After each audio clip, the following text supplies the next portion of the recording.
Muy bien, vamos a abrir la Biblia en 2 de Samuel, capítulo 21. Una historia trágica, si se quiere, pero creo que nos puede dejar grandes lecciones. De alguna manera, los hechos de otras personas pueden llegar a afectarnos también a nosotros. Y esto es lo que ocurre en este capítulo 21 de 2 de Samuel.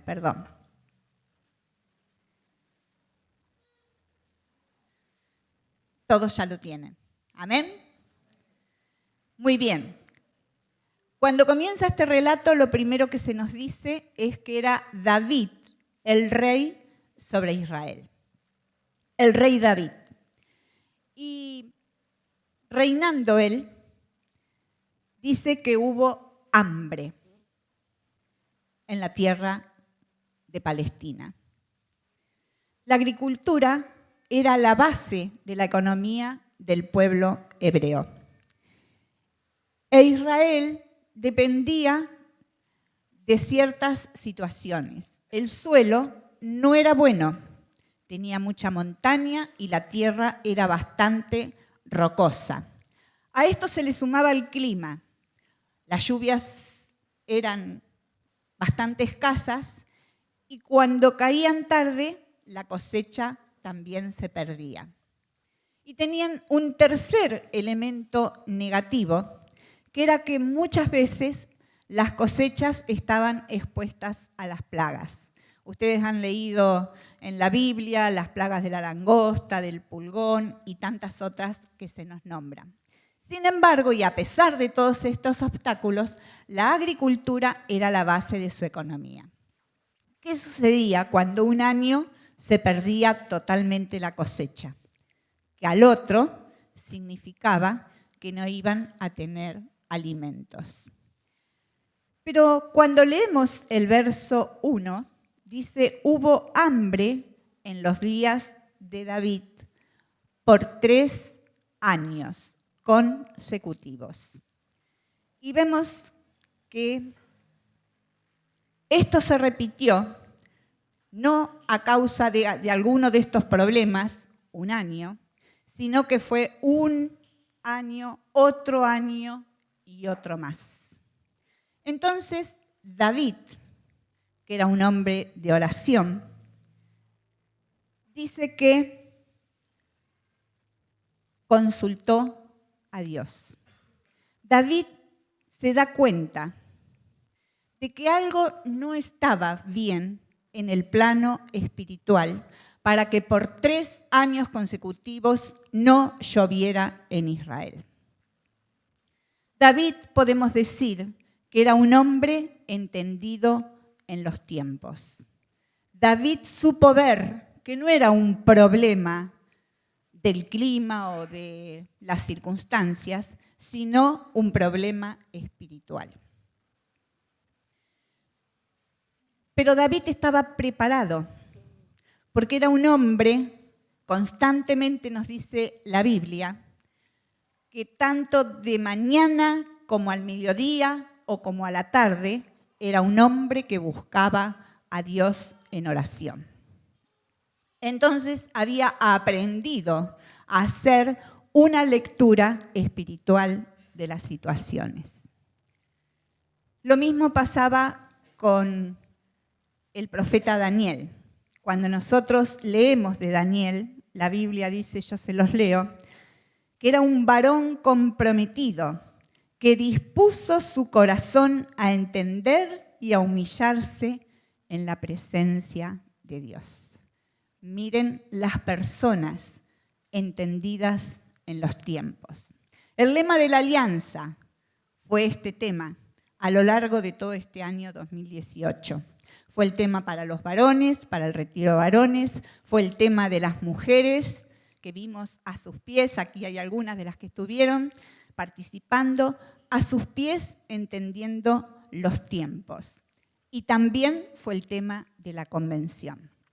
Debemos anhelar ser hombres y mujeres, que podamos hacer esta lectura, que podamos ser personas entendidas en los tiempos. Pero nos dice que él consultó a Jehová cuando se dio cuenta de esta situación. Un hombre que buscaba la guía y la dirección de Dios. Señor, ¿qué pasa? Está bien que un año pudo no haber llovido, está bien que un año pueda haber una plaga, pero 3 años, ¿qué pasa, Señor? Y Dios le responde. Y encontramos en el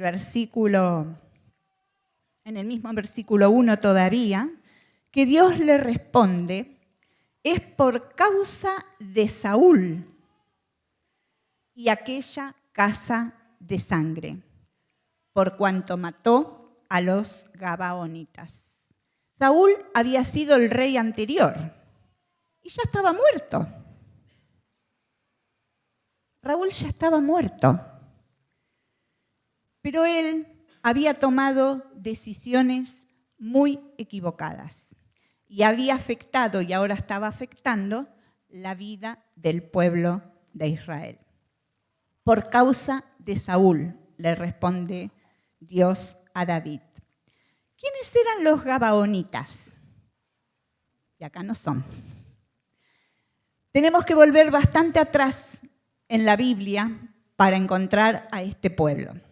Josué capítulo 9 nos habla de los gabaonitas. Cuando Israel salió de Egipto, fue conquistando a su paso todas las naciones. Conquistó Jericó, que recuerdan que dice la Biblia que estaba cerrada, muy cerrada, por causa de Israel, sin embargo la conquistaron igual, conquistaron a Jai. Entonces los pueblos comenzaban a alertarse. Se está acercando por este camino Israel, hagamos alianza. Pero los gabaonitas dijeron, no entramos en esta alianza, porque Dios, el Dios de ellos está de su lado.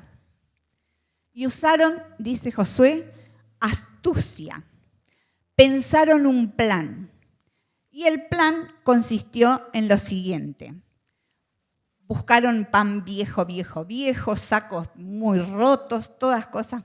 Y les hicieron creer que venían en camino desde un lugar muy lejano. Y les explicaron, hemos oído del Dios de ustedes en nuestras tierras y queremos hacer un pacto, queremos hacer una alianza con ustedes. Si ustedes no nos matan, nosotros seremos sus siervos. Y es interesante que el capítulo 9 de Josué, pero no los quiero hacer buscar tanto, dice que Josué no consultó a Jehová. Creyó lo que estos le decían y les prometió, hizo un pacto con ellos diciendo que estaba bien, que no los iban a matar. Y los príncipes que componían el pueblo de Israel decidieron también afirmar lo mismo. A los 3 días, ¿qué pasó? Se dieron cuenta que era un engaño, pero ya habían dado su palabra, poniendo a Dios como testigo. Entonces Josué nunca hizo nada en contra de este pueblo, ni ninguno de todos los reyes posteriores. Pero ¿qué pasó? Saúl, en el tiempo que fue rey, había perdido popularidad por las muchas macanas que se había mandado y pensó que esta era una manera de conquistar al pueblo otra vez a su favor. Las astucias de la política, ¿vio? No son nuevas. Entonces él dijo, voy a conquistar al pueblo así.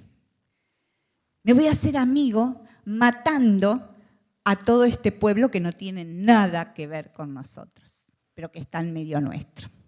Y dice que mató a un gran número de ellos, una gran matanza. Pero Dios lo veía todo. Y se había hecho un pacto usando su nombre. Y Dios dijo, es por causa de Saúl que no cumplió el pacto. Entonces, ¿qué hizo el rey David? Quería solucionar. Ya 3 años de hambre para todo el pueblo era mucho. Y él dijo, ¿qué debo hacer? Y fue a hablar con los pocos gabaonitas que habían quedado. Entonces ellos le dijeron, no nos interesa ni el oro ni la plata del pueblo de Israel. No, danos 7 varones descendientes de la casa de Saúl, que nosotros los vamos a ahorcar y de esta manera vendrá la bendición sobre Israel. En lugar de matarlos a todos ustedes, como ustedes hicieron con nosotros, denos solo 7 hijos o 7 descendientes de Saúl y se aplacará. Tremenda decisión. 7 es el número perfecto. Entonces, David, que sí era un hombre de palabra y sí era un hombre de pactos y los cumplía, dijo, Mefiboset no, porque es el hijo de mi amigo Jonathan. Y yo hice un pacto con Jonathan, que mientras yo viviera, nada le iba a pasar a su hijo. Entonces, ¿quién le quedaba de los demás descendientes de Saúl? Si ustedes miran en la Biblia, van a ver que en el verso más adelante, ellos les piden en el verso 6 los 7 varones, y el rey dijo, yo se los daré. Y dice en el 8, tomó el rey a 2 hijos de Rispa y a 5 de Merab, la hija de Saúl. O sea que 7 nietos fueron tomados para ser ahorcados y para que de esa manera se recobrara, que volviera la lluvia y la bendición de Dios. Y aquí aparece en escena la persona de la que fundamentalmente queremos hablar en esta noche. Un nombre que tal vez no hemos escuchado nunca, que no conocemos. ¿Alguien conoce alguna mujer de nombre Rispa? Hemos usado muchos nombres de la Biblia, pero nunca el de esta mujer. Solo 5 versículos hablan de ella. En toda la Biblia, solo estos 5 versículos aquí. Qué increíble. Tan poquitos versículos, pero vamos a ver qué impactante fue su vida. Ahora piensen, Rispa está con sus hijos.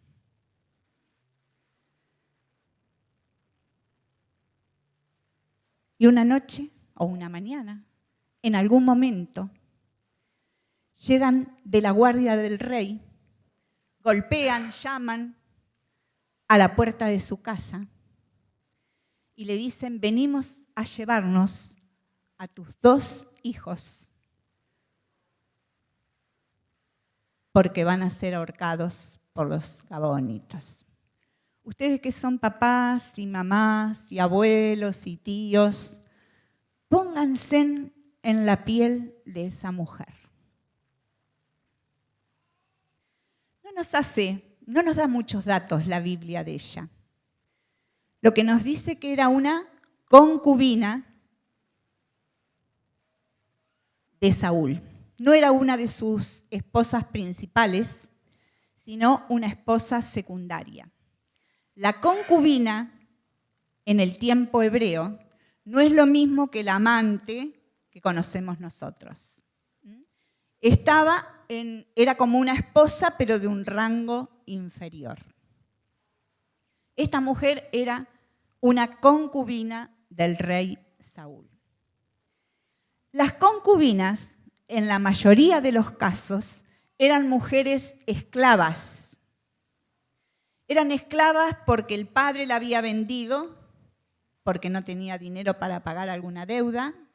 Podía ser esclava porque alguien la había comprado en algún pueblo vecino. O era esclava porque en alguna guerra, en alguna invasión, alguien la había capturado. No sé cuál de las 3 por cuál de las tres razones esta chica era concubina de Saúl. Pero era una esclava dentro del palacio.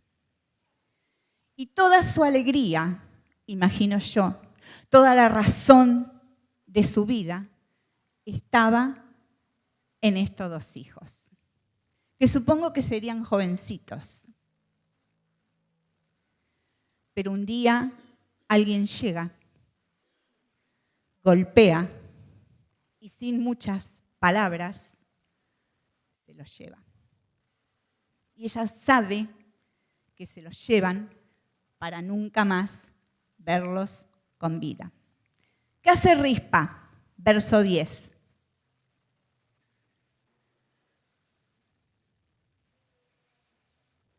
Toma una tela de cilicio. Lo que voy a mostrarle no es una tela de cilicio, pero solo simbólicamente. Ella toma una tela de cilicio que en el tiempo de Palestina se usaba para mostrar profundo dolor y desgarro del alma. Cuando ella toma esa tela, le está diciendo a todos, mi alma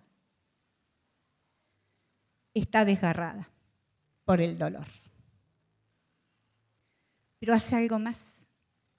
No solo usa la tela de cilicio, sino que la coloca en un peñasco, dice el verso 10, y la tendió para sí sobre el peñasco. Y aquella mujer se quedó en ese peñasco día y noche, cuidando no sus dos hijos que corrían y jugaban por ahí, cuidando dos cuerpos muertos pendidos en una horca. Pero ¿qué decía ella? No quiero que las aves de rapiña ni las fieras del campo los destrocen. Ella quería, aunque más no sea, el honor de que sus cuerpos tuvieran forma humana. No estuvo un día, no estuvo 2, no estuvo un mes, estuvo mucho más. Nos dice el versículo que la tendió para sí sobre el peñasco desde el principio de la siega. ¿Qué más dice después? Hasta que llovió. Hasta que llovió. ¿Qué palabra ese hasta que llovió? Ahí estaba Rispa, cuidando no solo los cuerpos de sus hijos, los 7 cuerpos de los 7 jóvenes. Y se quedó, algunos piensan que esto pudo ser de 5 a 6 meses por lo menos. Hasta que llovió. ¿Qué había? ¿Cómo comenzó la historia? ¿Por qué el ajusticiamiento de estos 7?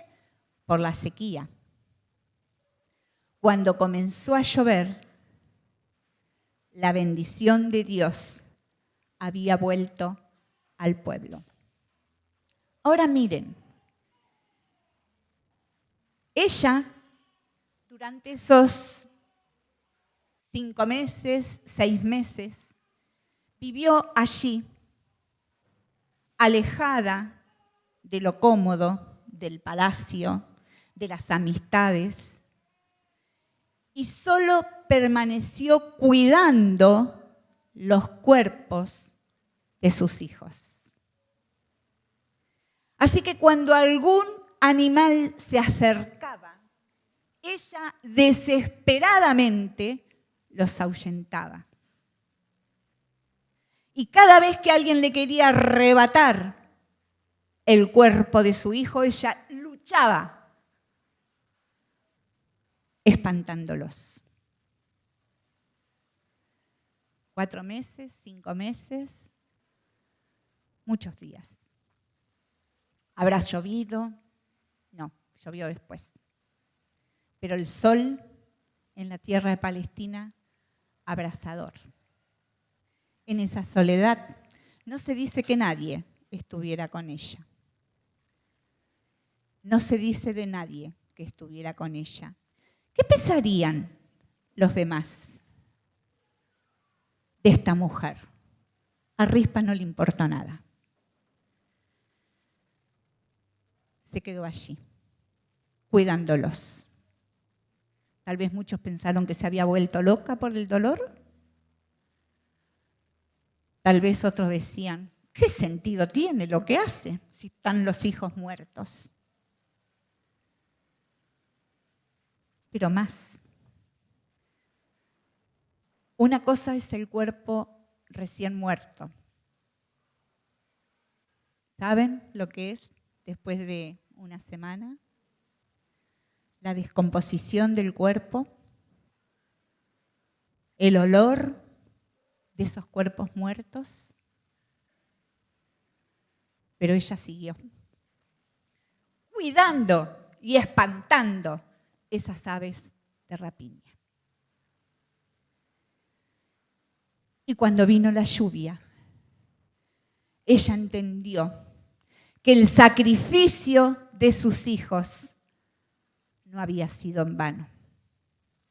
El pueblo de Israel era nuevamente bendecido por Dios, porque Dios estaba enviando la lluvia. Pero ¿qué más nos dice el relato? Que se le contó al rey David lo que hacía esta mujer. Había causado una conmoción. ¿Sabes, rey David, que una de las mamás, justo la concubina, no la hija, la concubina de Saúl, hace tiempo y tiempo que está allí cuidando los cadáveres? Y cuando vino la lluvia y el tiempo de la bendición, David dijo, vamos a enterrarlos con el honor que merecen. Porque el entierro para el judío era darle honor a un cuerpo. Era maldito el que era ahorcado. Ahora era bendito.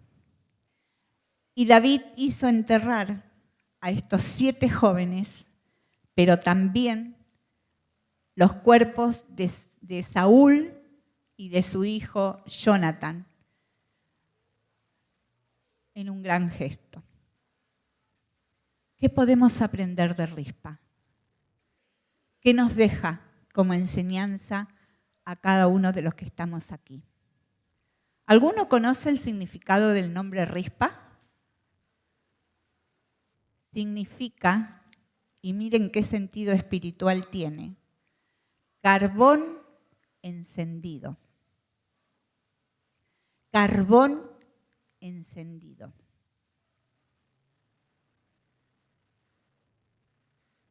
Qué hermoso. Un carbón encendido que en las dificultades no dejó que las aves de rapiña le robaran lo que era suyo. Y aquí estamos, padres, madres, abuelos, tíos, hijos, con distintas dificultades. Tal vez tiempos largos de dolor. Tal vez incomprensiones. No entiendo cómo Dios está obrando. ¿Podía entender Rispa lo que Dios estaba haciendo? Probablemente que no, con el corazón roto de mamá. Pero no lo cuestionó. Solo hizo lo que ella entendía. Cuidar que las aves de rapiña no se los arrebataran. Y queridos, todos aquí en esta noche, Si somos hombres y mujeres entendidos en los tiempos, cuidemos nuestra niñez. Cuidemos nuestra niñez. Espantando las aves de rapiña que están viniendo para llevárselos. Había preparado algunas imágenes, pero son fuertes. Dije no. ¿Estamos leyendo? ¿Entendiendo los tiempos? Miren, me llegó al celular unas fotos. Solo a Lolita se las mostré un día que crucé, porque se me quebró el corazón. Es un libro de educación sexual en Europa. Todo lo de arriba y todo lo del costado después viene para acá. Sepámoslo. Es aberrante, lo más aberrante que se puedan imaginar las imágenes de ese libro de educación sexual. Aberrante. Para niños de 4 a 8 años. Solo le digo la más suave. Varones masturbándose el uno al otro en imágenes.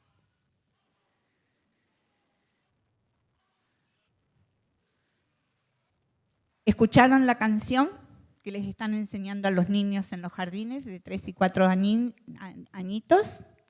Janina me hace que sí con la cabeza, Graciela. No me acuerdo ni la tonada ni nada, pero algo así como una familia es papá y mamá, o 2 mamás, o 2 papás, pero todo está bien porque el amor es lo que vale, más o menos, algo así. Es pegadiza. Los nenes lo cantan con unas ganas, pobrecitos. Entendidos en los tiempos. Iglesia, es nuestra responsabilidad despertar y ahuyentar a las aves de rapiña. Uy, el tesorero casi le tiró todo. ¿Cómo? En el monte de oración, en la búsqueda de Dios, en el ayuno por nuestra niñez, por nuestros jóvenes, por lo que se viene. Salgamos a hablar del amor de Dios a los que no lo conocen, porque si no, nos van pasando como árboles caídos. ¿Cuáles son las aves que atacan nuestra vida? A veces la autocompasión. Echémosla fuera cuando las circunstancias difíciles son largas.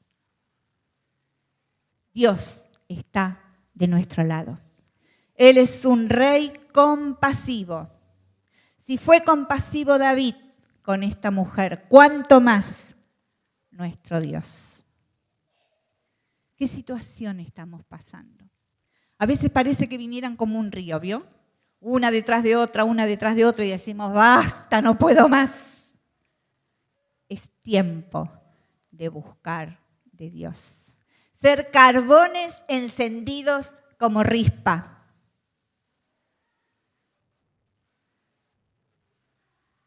Somos pueblo, somos familia de Dios. Qué bueno es apoyarnos el uno en el otro, qué bueno es orar los unos por los otros, alentarnos los unos por los otros. Pero mucho más, qué bueno es tomarnos de Dios. Y como hemos cantado, bajo la sombra de tus alas me cobijo. Vayamos al monte de oración. Ayunemos a favor de Argentina, de la iglesia, de nuestras familias. Oremos por nuestros hijos que están lejos y no bajemos los brazos, aunque muchas veces la desesperanza, fuera, echemos, tomémonos del Señor. Y que en esta noche el Espíritu Santo nos hable y cómo nos encienda como a carbones. Yo quiero ser un carbón encendido para Dios. Quiero que nunca se apague el fuego de su espíritu.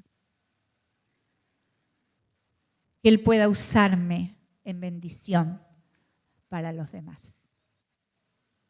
Como hizo Rispa, no solo cuidó lo suyo, cuidó lo de los demás. Y vamos a orar. Yo voy a dejar que sea el Espíritu el que le hable a usted ahora.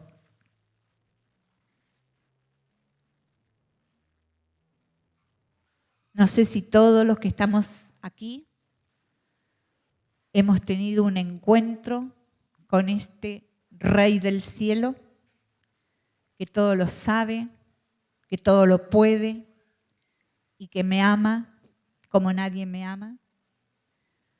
Porque ese es el primer paso para después seguir avanzando.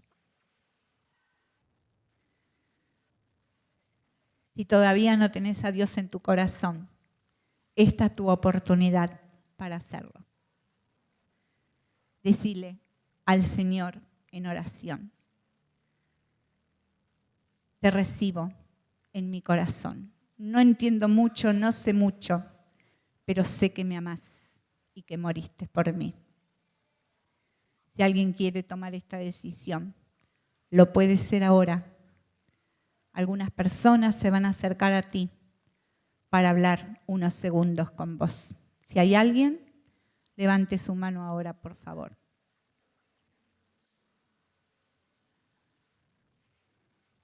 Tal vez todos tenemos la experiencia con Dios y con el Espíritu Santo, pero nuestro corazón está un poco frío. Ya no somos esa piedra caliente, como también se traduce el nombre de Rispa. Estamos medios tibiongos por las circunstancias, el mundo tan loco en el que estamos viviendo. Pero Dios está aquí, queriendo tocar nuestras vidas. Él nos dice: yo quiero encender tu vida una vez más. Si ese es tu deseo, decíselo al Señor. Decíselo al Señor para que Él obre.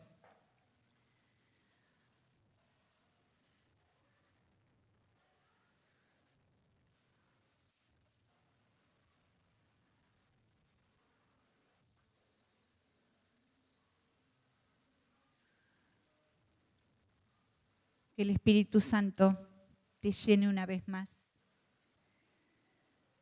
Y recuerda, cuando quieras bajar los brazos, piensa en Rispa y en esta actitud de fe y de amor y de convicción que esta mujer tuvo para mantenerse bajo la intemperie y bajo el calor abrasador, de pie y firme, luchando por lo suyo. Que el diablo no pueda arrebatarnos lo que es nuestro, ni materialmente, ni familiarmente, de ninguna manera. Oramos y cerramos. Padre Celestial, en el nombre de Jesús, gracias por esta historia hermosa que encontramos en tu palabra, de esta mujer que luchó tanto por aquello que tenía, que tú le habías dado, Señor, que puso la esperanza en el Dios de la resurrección. Gracias por su ejemplo de lucha, Señor, que nos desafía en esta hora. Y queremos, como Rispa, ser carbones encendidos por el Espíritu Santo de Dios. Que como iglesia, Señor, podamos ser una iglesia encendida para hablarle al mundo del amor de Dios. Gracias por tu presencia. En tu nombre precioso, Señor. Amén.